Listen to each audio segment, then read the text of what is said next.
Assalomu alaykum azizlar, kanalimizga xush kelibsiz. Bugungi darsda noutbuk ekrani teskari bo'lib qolsa, uni qanday tuzatish kerakligini ko'rsatib o'taman.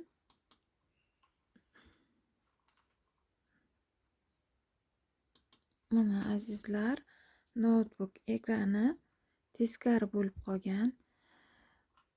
Ekran teskari bo'lganligi sababli mishkani ishlatish juda qiyin bo'lyapti. Demak, mishkaning o'ng tarafini bosamiz va bu yerdan parametri ekraniga kiramiz.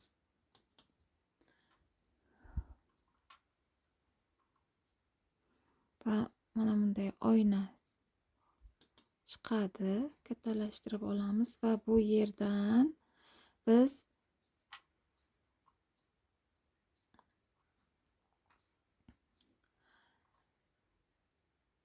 mana bu joyga kiramiz. Orientatsiya display degan joyga kiramiz.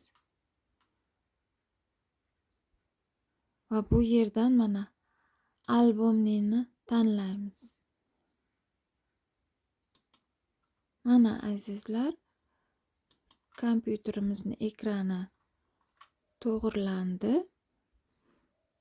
Videomiz foydali bo'lgan bo'lsa, kanalimizga obuna bo'lib, like bosib qo'yishni unutmang.